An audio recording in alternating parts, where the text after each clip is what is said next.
Muy buenas tardes, mi nombre es Angie Lorena Falla Peralta, soy estudiante de Ingeniería Industrial de segundo semestre.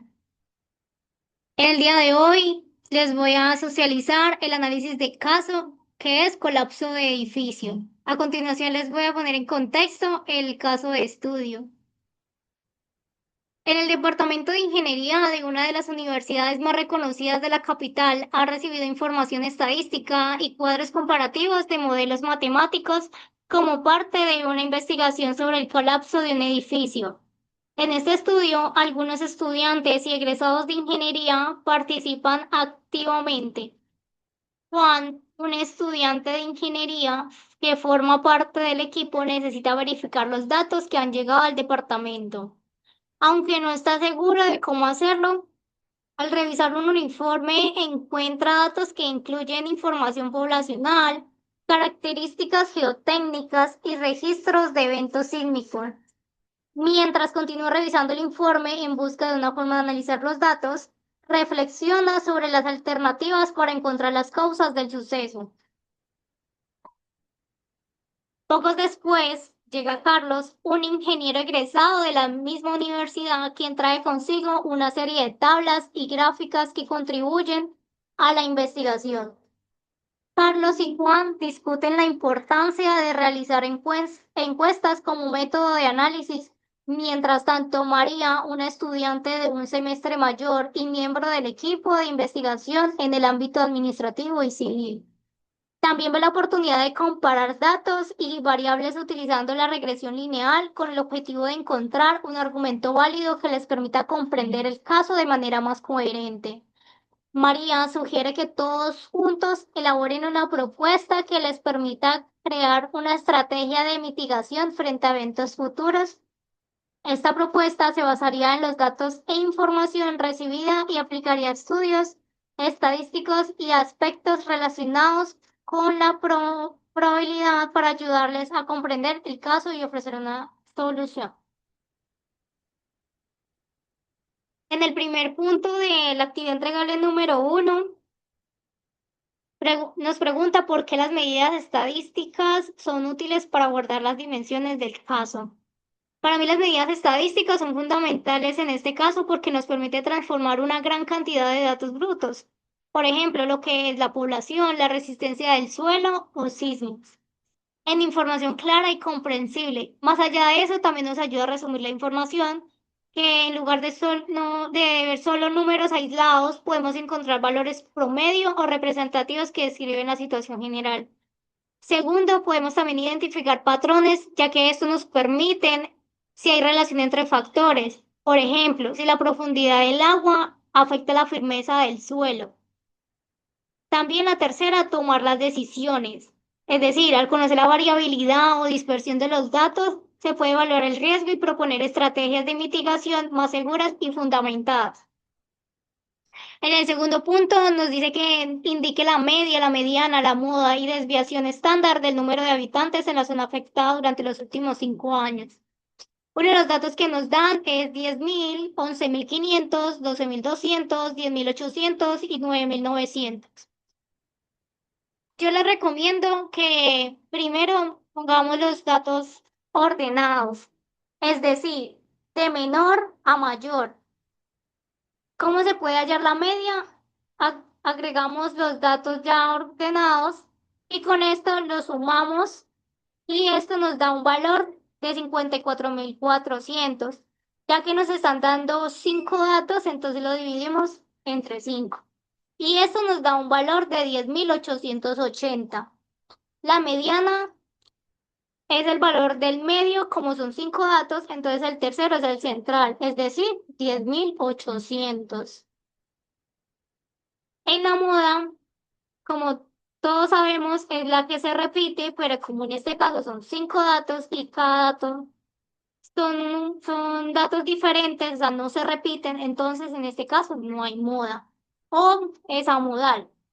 Para hallar la desviación estándar, lo que yo agarré fue esta fórmula, que es donde está la raíz sobre el sigma, entre paréntesis, x menos x al cuadrado sobre o dividido n menos 1, en donde agarré el dato. y menos el promedio de la media, que fue el total de 10.880. Entonces, por ejemplo, 9.900 menos 10.880 nos da un valor de menos 980. Y así sucesivamente con cada uno de los datos. Una vez que ya tengamos el resultado, esto se eleva al cuadrado. Y, por ejemplo, menos 980 al cuadrado nos da un valor de 960.400. Ya teniendo estos datos, eso se suma y nos da una varianza de 3.868.000. Y lo dividimos entre 4. ¿Por qué entre 4? Porque en la fórmula al momento de n, que serían 5 datos, menos uno nos da 4. Entonces ya esto nos da, al momento de dividirlo, nos da un total de 967.000. Ya en esto se eleva este resultado a la raíz, es decir, raíz de 967.000. Y nos da un aproximado de 983,36. En el tercer punto nos dice que calculemos las medidas de tendencia central y dispersión de la resistencia a la comprensión del suelo. Aquí hacemos exactamente lo mismo, nos da 5 datos, ordenamos primero los datos, una vez que están ordenados los sumamos y lo divido entre 5, que serían los 5 datos que nos dan, y esto nos da un resultado de 12,6. La mediana hacemos exactamente lo mismo, que es el valor central. La moda, esta vez también es lo mismo, el mismo caso que anterior, o sea, tampoco no hay moda debido a que no se repiten los números. Y hacemos lo mismo con la desviación estándar, que es donde se coge el dato menos el promedio de la media y se eleva al cuadrado, se suma y se divide entre 4 y se saca la raíz cuadrada. Para calcular el rango es la diferencia entre el valor máximo y el valor mínimo, es decir, en donde el valor máximo en este caso es el 14,2 menos el valor mínimo que es 10,8 y eso nos da un total de 3,4. Ya para el cuarto punto nos dice que grafiquemos la distribución de la resistencia a través de un histograma. Nosotros podemos observar en este histograma que en este pequeño conjunto de datos la resistencia del suelo parece estar distribuida de forma bimodal, es decir, que tiene dos picos, por ejemplo el azul y el naranja, con la mayoría de las mediciones cayendo de los rangos más bajos y más altos, y menos en el rango intermedio. Eso sugiere una variabilidad en la resistencia del suelo en la zona. En el quinto punto nos dice que analicemos la relación entre la profundidad del nivel freático y la resistencia del suelo mediante un gráfico de dispersión.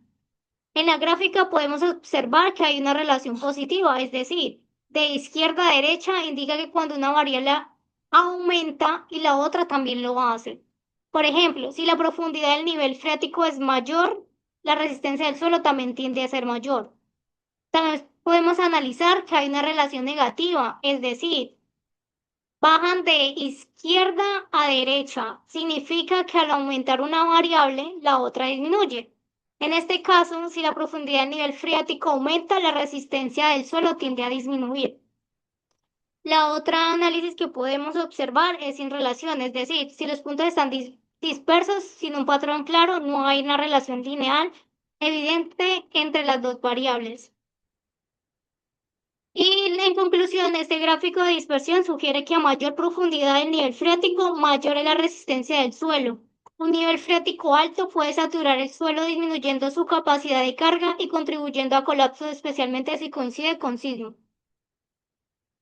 En el sexto punto nos dice que calculemos lo que es la media, la mediana y rango de la magnitud de los terremotos registrados. Aquí también nos dan 5 datos. Luego los ordenamos como en el primer punto, en el segundo punto, y también calculamos la media, la mediana, y calculamos el mismo de los demás puntos, que sería el calcular el rango, donde está el rango del valor máximo menos el valor mínimo.